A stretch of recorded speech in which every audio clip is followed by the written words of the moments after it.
அனைத்து மாணவர்களுக்கும் வணக்கம். இந்த காணொளியில் தரம் 11க்கான தரவுகளை வகை குறித்தல் எனும் பாடப்பரப்பில் கூட்டமாக்கப்படாத தரவுகளின் காலணிகள் காண்பதை பற்றி அவதானிப்போம். இங்கு ஏறுவரிசைப்படுத்தப்பட்டுள்ள ஒரு எண் பரம்பலில் இங்கு ஆக குறைந்த ஈட்டும் இங்கு ஆக கூடிய ஈட்டும் அமையும். இந்த எண் பரம்பலை சரிசமனான 4 பகுதிகளாக பிரிக்கும் இந்த 3 புள்ளிகளையும் நாங்கள் கூறுவோம் காலணிகள் என்று. அந்த வகையில் இந்த முதலாம் கால் பகுதியை பிரிக்கும் இந்த புள்ளியை முதலாம் காலணி எனவும், இரண்டாம் கால் பகுதி அல்லது அரைவாசியை பிரிக்கும் இந்த புள்ளியை இரண்டாம் காலணி எனவும், மூன்றாம் கால் பகுதியை பிரிக்கும் இந்த புள்ளியை மூன்றாம் காலணி எனவும் நாங்கள் கூறிக்கொள்ளலாம். இங்கு மொத்தமாக உள்ள ஈட்டுக்களின் எண்ணிக்கை n ஆகும். இங்கு வீச்சு என்பது தரம் 9 நீங்கள் கற்ற விடயம். ஆக கூடிய ஈட்டிலிருந்து ஆக குறைந்த ஈட்டினை கழித்தல் வேண்டும். முதலாம் காலனை Q1 என நாங்கள் கூறிக்கொள்வோம், அல்லது அதற்கு இன்னும் ஒரு பெயர் இருக்கின்றது, கீழ்காலனை.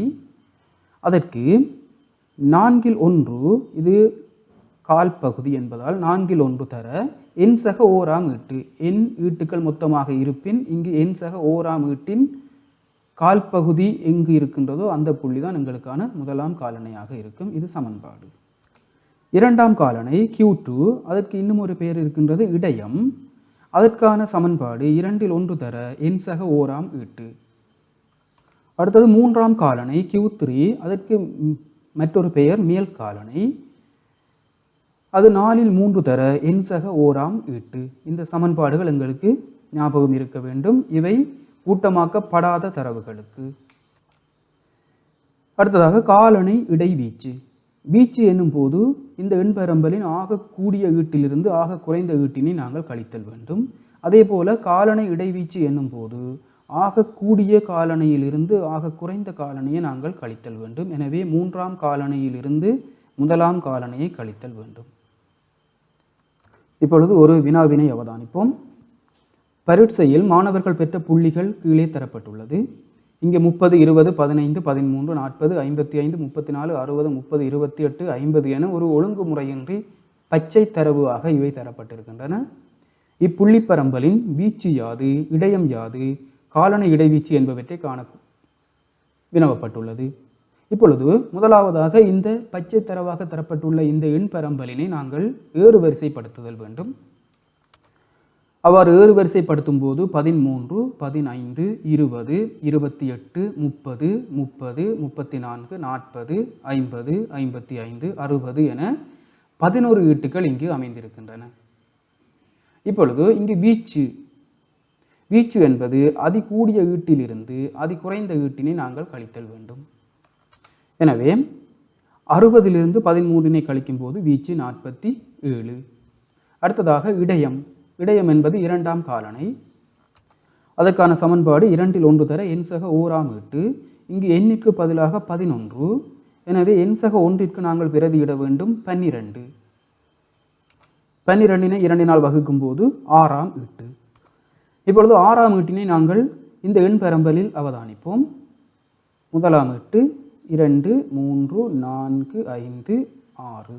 எனவே இந்த 30 என்பது இடையமாக உள்ளது. எனவே இடையம் 30.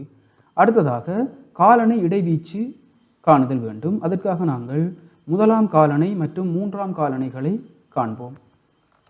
முதலாம் காலணை Q1 என்பது 4/1 தர n சக ஓராம் ஈட்டு. இங்கு எண்ணுக்கு பதிலாக 11. எனவே n சக 1ற்கு நாங்கள் 12 என பிரதியிடல் வேண்டும். 12 4 வகுக்கும் போது மூன்றாம் ஈட்டு. எனவே மூன்றாம் ஈட்டினை இந்த எண் பரம்பலில் நாங்கள் அவதானிப்போம். 1, 2, 3. எனவே மூன்றாம் ஈட்டு என்பது இந்த 20. எனவே முதலாம் காலணை 20. அடுத்ததாக நாங்கள் மூன்றாம் காலணியை காண்போம். மூன்றாம் காலணி என்பது 4/3 தர n சக ஓராம் ஈட்டு. இங்கு n சக 1ற்கு நாங்கள் 12 பிரதியிடுவோம். எனவே 12 4 வகுக்கும் போது 3 தர 3 9ஆம் ஈட்டு. 9ஆம் ஈட்டினை இதே எண் பரம்பலில் அவதானிப்போம். 1, 2, 3, 4, 5, 6, 7, 8, 9. 9 என்பது 50. ஆகவே 50 தான் மூன்றாம் காலனை. எனவே மூன்றாம் காலனை 50. இப்பொழுது காலனை இடைவீச்சினை நாங்கள் காண்போம். அதற்கு இந்த மூன்றாம் காலனையிலிருந்து முதலாம் காலனையை கழிப்போம். எனவே Q3 சய Q1. எனவே Q3 என்பது 50, Q1 என்பது 20. 50லிருந்து 20னை கழித்தல் வேண்டும். எனவே காலனை இடைவீச்சு 30 ஆகும். இன்னும் ஒரு வினாவினை அவதானிப்போம். சில வீடுகளின் மின்னலகு பாவனை தொடர்பான தரவு கீழே தண்டு இலை வரைவில் தரப்பட்டுள்ளது. இங்கு இந்த தண்டு இலை வரைவை விளங்கிக் கொள்ளுங்கள். இங்கு 5/2 என்பது 52 ஆகும். எனவே இங்கு உள்ள ஈட்டுக்களை நாங்கள் வாசிக்கும் போது முதலாவது ஈட்டு 23, அடுத்தது 28, 30, 32, 36, அவ்வாறு இறுதி உறுப்பு 72 என அமைகிறது. இப்பொழுது வீச்சு யாது என இங்கு வினவப்பட்டிருக்கின்றது. எனவே வீச்சு என்பது அதிகூடிய ஈட்டு 72லிருந்து அதிகுறைந்த ஈட்டு 23னை நாங்கள் கழித்தல் வேண்டும். எனவே வீச்சு என்பது 72லிருந்து 23னை கழிக்கும் போது 49 ஆகும். அடுத்ததாக இடையத்தை காணுதல் வேண்டும். அதற்காக இந்த தண்டு இலை வரைவில் குறிக்கப்பட்டுள்ள மொத்த ஈட்டுக்களின் எண்ணிக்கை 1, 2, 3, 4, 5, 6, 7, 8, 9, 10, 11, 12, 13, 14, 15, 16, 17. அதாவது இந்த இலையில் என்ன இருக்கின்றதோ அவற்றை எண்ணி போட்டோம் என்றால் போதுமானது. ஆகவே இதில் மொத்தமாக 17 ஈட்டுக்கள் உண்டு. எனவே இரண்டாம் காலனை அல்லது இடையத்தை இப்போது காண்போம். இடையம் Q2 என்பது 2இல் 1 தர எண் சக ஓராம் ஈட்டு. இங்கு எண்ணிற்கு 17. எனவே எண் சக ஒன்றிற்காக நாங்கள் 18னை பிரதியிடுதல் வேண்டும். 18னை 2னால் வகுக்கும் போது 9ஆம் ஈட்டு. 9ஆம் ஈட்டினை இந்த தண்டு இலை வரைவிலிருந்து நாங்கள் இனங்காண்போம்.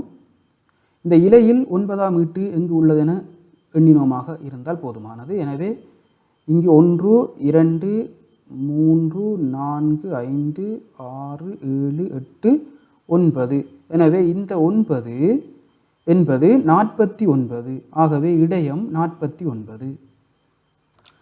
அடுத்ததாக காலனை இடைவீச்சினை காணுதல் வேண்டும். அதற்காக முதலாம் மூன்றாம் காலனைகளை காண்போம். இங்கு முதலாம் காலனை என்பது Q1. அது 4இல் 1 தர எண் சக ஓராம் ஈட்டு. இது சமன்பாடு. இங்கு எண்ணிற்கு பதிலாக 17னை பிரதியிடும் போது எண் சக 1 என்பது 18. எனவே 18னை 4னால் வகுக்கும் போது 4.5ஆம் ஈட்டு. இப்பொழுது இந்த 4.5ஆம் ஈட்டினை நாங்கள் எவ்வாறு காண்பது என்பதை அவதானிப்போம். இங்கு 4.5ஆம் ஈட்டு என்பது 4ஆம் ஈட்டிற்கும் 5ஆம் ஈட்டிற்கும் சரியாக நடுவில் அமையும். இப்பொழுது இந்த 4ஆம் ஈட்டினை நாங்கள் இந்த தண்டு இலை வரைவிலிருந்து இனங்காண்போம். 1, 2, 3, 4ஆம் ஈட்டு என்பது 32. அதே போல 5ஆம் ஈட்டினையும் இந்த தண்டு இலை வரைவிலிருந்து இனங்காணும் போது இது 4ஆம் ஈட்டு. ஆகவே 5ஆம் ஈட்டு என்பது 36. இப்பொழுது 4.5ஆம் ஈட்டினை இனங்காண முடியும் இலகுவாக. இங்கே 32, இங்கே 34 என அமைந்தால் 4.5ஆம் ஈட்டு 33 ஆக அமையும். அதே போல இங்கே 32, 36 என அமைவதால் இந்த நடுவில் உள்ள உறுப்பு 32க்கும் 36க்கும் சரியாக நடுவில் உள்ள எண் 34. ஆகவே 4.5ஆம் ஈட்டு 34. எனவே முதலாம் காலனை 34 ஆகும். அல்லது நாங்கள் வேறு ஒரு முறையிலும் இதை நாங்கள் காண முடியும். அதற்கு 4.5ஆம் ஈட்டு என்பது 4ஆம் ஈட்டினையும் 5ஆம் ஈட்டினையும் கூட்டி 2னால் வகுத்தல் வேண்டும். எனவே 4ஆம் ஈட்டு 32, 5ஆம் ஈட்டு 36, அது ரெண்டையும் கூட்டும் போது 68, அதனை 2னால் வகுக்கும் போது 34. இங்கு வந்த விடையும் இதுவும் ஒரே விடையாகவே அமையும். இம்முறையில் செய்யும் போது நாங்கள் இந்த 4.5ஆம் ஈட்டு என்பதை கண்ட பிறகு இந்த செய்கை வழியை நாங்கள் செய்ய தேவையில்லை. இவற்றை செய்யாமல் நேரடியாக நாங்கள் இவ்வாறு ஒரு எண்கோடினை வரைந்து அதிலிருந்து நாங்கள் விடையை கண்டு போட்டாலும் சரியானது. இப்பொழுது மூன்றாம் காலனையை நாங்கள் காணுவோம். மூன்றாம் காலனை என்பது Q3. அது 4இல் 3 தர எண் சக ஓராம் ஈட்டு. இந்த சமன்பாட்டில் எண்ணிற்கு பதிலாக 17னை நாங்கள் பிரதியிடும் போது எண் சக 1 என்பது 18. எனவே 18 4 வகுக்கும் போது 4.5, அதனை 3 பெருக்கும் போது 13.5 ஈட்டு என அமையும். இப்பொழுது இந்த 13.5 ஈட்டினை நாங்கள் இந்த தண்டு இலை வரைபிலிருந்து இனங்காணுதல் வேண்டும். அதனை அவதானிப்போம். இப்பொழுது 13.5 ஈட்டு என்பது 13ஆம் ஈட்டிற்கும் 14ஆம் ஈட்டிற்கும் சரியாக நடுவில் அமையும். இப்பொழுது இந்த 13ஆம் ஈட்டினை நாங்கள் தண்டு இலை வரைபிலிருந்து இனங்காண்போம். 1 2 3 4 5 6 7 8 9 10 11 12 13, அதாவது 59. இப்பொழுது 14ஆம் ஈட்டினை இனங்காண்போம். இது 13ஆம் ஈட்டு. ஆகவே 14ஆம் ஈட்டு என்பது 60. எனவே 13.5 ஈட்டு என்பது 59ற்கும் 60ற்கும் சரியாக நடுவில் அமைவது 59.5 இலகுவாக காணக்கூடியதாக இருக்கும். எனவே 13.5 ஈட்டு 59.5, இதுவே 3ஆம் காலனை ஆகும். இதனை நாங்கள் இந்த முறையிலும் காண முடியும். 13.5 ஈட்டு என்பது 13ஆம் ஈட்டினையும் 14ஆம் ஈட்டினையும் கூட்டி அவற்றினை 2 வகுத்தல் வேண்டும். எனவே 13ஆம் ஈட்டு என்பது 59, 14ஆம் ஈட்டு 60, கூட்டும்போது 119, அதனை 2 வகுக்கும் போது 59.5. அதே விடையே இங்கும் கிடைக்கும். இப்பொழுது 3ஆம் காலனையும் கண்டுவிட்டோம். இப்பொழுது நாங்கள் காலனை இடைவீச்சை காணுதல் வேண்டும். அதற்கு 3ஆம் காலனையிலிருந்து முதலாம் காலனையை கழிப்போம். எனவே Q3 செய்ய Q1. எனவே 3ஆம் காலனை என்பது 59.5, முதலாம் காலனை 34, அதை கழிக்கும் போது 25.5 என்பது காலனை இடைவீச்சு ஆகும். இன்னும் ஒரு வினாவினை அவதானிப்போம். வகுப்பு ஒன்றில் உள்ள 40 மாணவர்கள் வீட்டில் கற்கும் நேரம் தொடர்பாக கேட்டறிந்த தரவு அட்டவணையில் உள்ளது. இங்கு கற்கும் நேரம் நிமிடத்தில் தரப்பட்டிருக்கின்றது. மாணவர்களின் எண்ணிக்கை தரப்பட்டிருக்கின்றது. இங்கு இந்த திறன்மீடுற நிரலை நாங்கள் பூரணப்படுத்துதல் வேண்டும். அட்டவணையில் தரப்பட்டிருந்தால் நாங்கள் ஒரு திறன்மீடுற நிரல் ஒன்றினை அமைத்து அதனை பூரணப்படுத்துவோம். அதன் பிறகு நாங்கள் விடைகளை எழுதி கொள்ளலாம். இந்த திறன்மீடுற நிரலில் இந்த இடத்தில் வர வேண்டியது 20 அல்லது 20லும் குறைந்த புள்ளி பெற்ற மாணவர்களின் எண்ணிக்கை. இங்காக குறைந்த புள்ளியே 20 தான். எனவே இந்த 2 இங்கு அமையும். அடுத்ததாக இந்த இடத்தில் அமைய வேண்டியது, இங்கே 30 புள்ளி பெற்ற மாணவர்களின் எண்ணிக்கை 8. இங்கு அமைய வேண்டியது 30 அல்லது அதிலும் குறைந்த புள்ளி பெற்ற மாணவர்களின் எண்ணிக்கை இங்கு அமைய வேண்டும். எனவே இந்த 8ம் இந்த 2னையும் கூட்டுதல் வேண்டும். ஆகவே இங்கு 10. இங்கு அமைய வேண்டியது 40 அல்லது 40லும் குறைந்த புள்ளி பெற்ற மாணவர்களின் எண்ணிக்கை. எனவே 10 8 2 அவ்வளவுத்தையும் நாங்கள் கூட்டுதல் வேண்டும். ஆகவே 18 2 20. இப்பொழுது இதனை அவதானிக்கும் போது விளங்கும். இந்த 2னையும் இந்த 8னையும் கூட்டும் போது இந்த 10, இந்த 10ஐயும் இந்த 10னையும் கூட்டும் போது 20. எனவே இப்பொழுது இந்த இடத்தில் வர வேண்டிய எண் இந்த 20னையும் இந்த 4னையும் கூட்டும் போது வருவது 24. எனவே இங்கு 24. பின்னர் இந்த 24னையும் இந்த 2னையும் கூட்டும் போது இதில் வர வேண்டிய எண் 26. அடுத்ததாக இந்த 26னையும் இந்த 9னையும் கூட்டும் போது இதில் வர வேண்டிய எண் 35. இறுதியாக இந்த 35னையும் இந்த 5னையும் கூட்டும் போது இதில் வர வேண்டிய எண் 40. எனவே இந்த அட்டவணையிலிருந்து திறன்மீடுற நிரலிலிருந்து நாங்கள் 40 அல்லது 40லும் குறைந்த புள்ளி பெற்ற மாணவர்கள் எத்தனை என கேட்கும்போது 20 என கூற முடியும். அதே போல 70 அல்லது 70லும் குறைந்த புள்ளி பெற்ற மாணவர்கள் 35 பேர். அவ்வாறு எடுப்பதற்கு இலகுவாக அமைவதற்காக நாங்கள் திறன்மீடுற நிரலினை பூரணப்படுத்தி இருக்கின்றோம். இப்பொழுது வீச்சினை நாங்கள் காண்போம். இங்கு அதிகூடிய ஈட்டு 80, அதிகுறைந்த ஈட்டு 20. எனவே 80லிருந்து 20னை கழித்தல் வேண்டும். எனவே வீச்சு 60. அடுத்ததாக இடையம் 2ஆம் காலனையை நாங்கள் காண்போம். அதற்கு இங்கு ஈட்டுக்களின் எண்ணிக்கை 40. அதிகூடிய முழுவதையும் கூட்டும்போது 40 தான் வருகிறது. அல்லது இவற்றை உலகத்தையும் கூட்டி நாங்கள் இங்கே போடுவோம் எத்தனை ஈட்டுக்கள் என்று பார்ப்பதற்கு மாணவர்களின் மொத்த எண்ணிக்கை. எனவே அது 40. இப்பொழுது இடையம் என்பது Q2, அது 2ல் 1 தர எண் சக ஓராம் ஈட்டு. இங்கு எண் என்பது 40. எனவே எண் சக 1 என்பது 41. இப்பொழுது இந்த 41னை 2 வகுக்கும் போது 20.5 ஈட்டு. இப்பொழுது நாங்கள் 20.5ஆம் ஈட்டினை நாங்கள் இந்த அட்டவணையிலிருந்து எவ்வாறு காண்பது என்பதை அவதானிப்போம். 20.5ஆம் ஈட்டு என்பது 20ஆம் ஈட்டிற்கும் 21ஆம் ஈட்டிற்கும் சரியாக நடுவில் அமைவது. இப்பொழுது இந்த 20ஆம் ஈட்டினை நாங்கள் அட்டவணையிலிருந்து அவதானிப்போம். இங்கு இந்த திரள்மீற நிரலிலிருந்து அவதானிங்கள். முதலாம் ஈட்டு 2ஆம் ஈட்டு இரண்டுமே 20, 3ஆம் ஈட்டில் இருந்து 10ஆம் ஈட்டு வரைக்கும் 30, 11ஆம் ஈட்டிலிருந்து 20ஆம் ஈட்டு வரைக்கும் 40. எனவே 20ஆம் ஈட்டு 40. அடுத்ததாக 21ஆம் ஈட்டு. எனவே 20ஆம் ஈட்டு 40, 21ஆம் ஈட்டிலிருந்து 24ஆம் ஈட்டு வரைக்கும் 50. ஆகவே 21ஆம் ஈட்டு என்பதும் 50. இப்பொழுது இலகுவான முறை. 40க்கும் 50க்கும் சரியாக நடுவில் உள்ள எண் 45. எனவே 20.5ஆம் ஈட்டு 45. எனவே இந்த எண் பரம்பலின் இடையம் 45 ஆகும். இதில் நாங்கள் வேறு முறையிலும் காண முடியும். முன்னர் பார்த்தது போன்று 20.5ஆம் ஈட்டு என்பது 20ஆம் ஈட்டு சக 21ஆம் ஈட்டின்கள் 2 ஆகும். எனவே 20ஆம் ஈட்டு 40, 21ஆம் ஈட்டு 50, கூட்டும்போது 90, அதனை 2ஆல் வகுக்கும் போது 45. எனவே இடையம் 45 ஆகும். இப்பொழுது காலணை இடைவீச்சினை காணுதல் வேண்டும். அதற்காக நாங்கள் முதலாம் காலணையையும் 3ஆம் காலணையையும் காண்போம். இங்கு முதலாம் காலணை என்பது Q1, அது 4இல் 1 தர n சக 1ஆம் ஈட்டு. இங்கு n என்பது 40, எனவே n சக 1ற்கு நாங்கள் 41னை இடுதல் வேண்டும். 41னை 4ஆல் வகுக்கும் போது 10.25 என அமையும். எனவே இந்த 10.25ஆம் ஈட்டினை எவ்வாறு நாங்கள் இந்த அட்டவணையிலிருந்து காணலாம் என அவதானிப்போம்.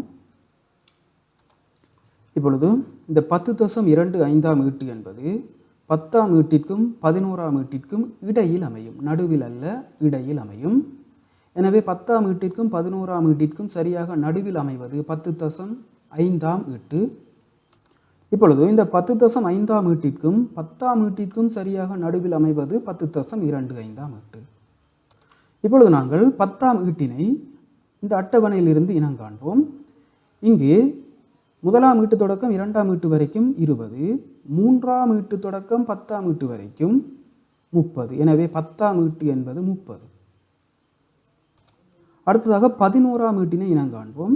10ஆம் ஈட்டு 30, 11ஆம் ஈட்டு தொடக்கம் 20ஆம் ஈட்டு வரைக்கும் 40. எனவே 11ஆம் ஈட்டு 40. இப்பொழுது 30க்கும் 40ற்கும் சரியாக நடுவில் அமைவதுதான் 10.5ஆம் ஈட்டு. எனவே 10.5ஆம் ஈட்டு 35. இப்பொழுது இந்த 10.25ஆம் ஈட்டு என்பது 30க்கும் 35ற்கும் சரியாக நடுவில் அமைவது. எனவே 30க்கும் 35க்கும் சரியாக நடுவில் வரும் எண் 32.5. ஆகவே 10.25ஆம் ஈட்டு 32.5. அதுதான் முதலாம் காலணையாக அமையும். இதனை நாங்கள் வேறு முறையிலும் காண முடியும். அவதானிப்போம். இங்கு 10.25ஆம் ஈட்டு என்பது 10ஆம் ஈட்டுடன் 0.25 இந்த 10ஆம் ஈட்டிற்கும் 11ஆம் ஈட்டிற்கும் இடையிலான வித்தியாசத்தின் 0.25னை கூட்டுதல் வேண்டும். எனவே 10ஆம் ஈட்டு சக இந்த 0.25, 11ஆம் ஈட்டு சய 10ஆம் ஈட்டு, இப்படி ஒரு சமன்பாட்டில் பிரதியிடுதல் வேண்டும். எனவே 10ஆம் ஈட்டு என்பது 30, 0.25, 11ஆம் ஈட்டு என்பது 40, சய 10ஆம் ஈட்டு 30. இப்பொழுது இந்த 30 அப்படியே வரும். 0.25, 40லிருந்து 30னை கழிக்கும் போது 10. இந்த 10னால் இந்த 0.25னை பெருக்குவோம். அது 2.5. எனவே 30 சக 2.5 32.5. முன்னர் கண்ட அதே விடை தான் இங்கும் வருகிறது. அடுத்ததாக 3ஆம் காலணையை காண்போம். 3ஆம் காலணை என்பது Q3, அது 4இல் 3 தர n சக 1ஆம் ஈட்டு. இங்கு எண்ணிற்கு பதிலாக 40னை பிரதியிடும் போது n சக 1ற்கு 41 என அமையும். எனவே 41னை 4னால் வகுத்து 10.25 என வரும். அதனை 3னால் பெருக்குதல் வேண்டும். எனவே 30.75. இப்பொழுது இந்த 30.75ஆம் ஈட்டினை நாங்கள் எவ்வாறு இந்த அட்டவணையிலிருந்து காண்பது என்பதை பார்ப்போம். 30.75 ஈட்டு என்பது 30ஆம் ஈட்டிற்கும் 31ஆம் ஈட்டிற்கும் இடையில் அமையும், நடுவில் அல்ல. 30ஆம் ஈட்டிற்கும் 31ஆம் ஈட்டிற்கும் சரியாக நடுவில் அமைவது 30.5ஆம் ஈட்டு. இப்பொழுது இந்த 30.5ஆம் ஈட்டிற்கும் 31ஆம் ஈட்டிற்கும் சரியாக நடுவில் அமைவது 30.75ஆம் ஈட்டு. இப்பொழுது நாங்கள் இந்த 30ஆம் ஈட்டினை நாங்கள் அட்டவணையிலிருந்து காண்போம். இங்கே 25ஆம் ஈட்டிலிருந்து 26ஆம் ஈட்டு வரைக்கும் 60, 27ஆம் ஈட்டு தொடக்கம் 35ஆம் ஈட்டு வரைக்கும் 70, 27ஆம் ஈட்டிலிருந்து 35ஆம் ஈட்டு வரைக்கும் 70. எனவே 30ஆம் ஈட்டு என்பதும் இந்த பிரதேசத்திலேயே அமையும். ஆகவே 30ஆம் ஈட்டு 70. அடுத்ததாக நாங்கள் 31ஆம் ஈட்டினை காணுதல் வேண்டும். இங்கே 35ஆம் ஈட்டு வரைக்கும் 70. எனவே 31ஆம் ஈட்டும் 70 ஆகவே இருக்கும்.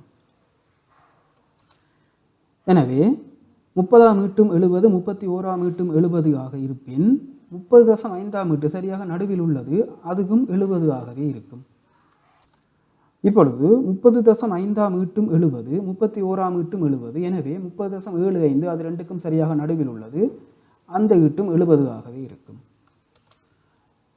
எனவே 3ஆம் காலணையின் பெருமானம் 70 ஆகும். இதனை நாங்கள் இந்த மற்றைய முறையில் நாங்கள் செய்ய முடியும், அதனையும் அவதானிப்போம்.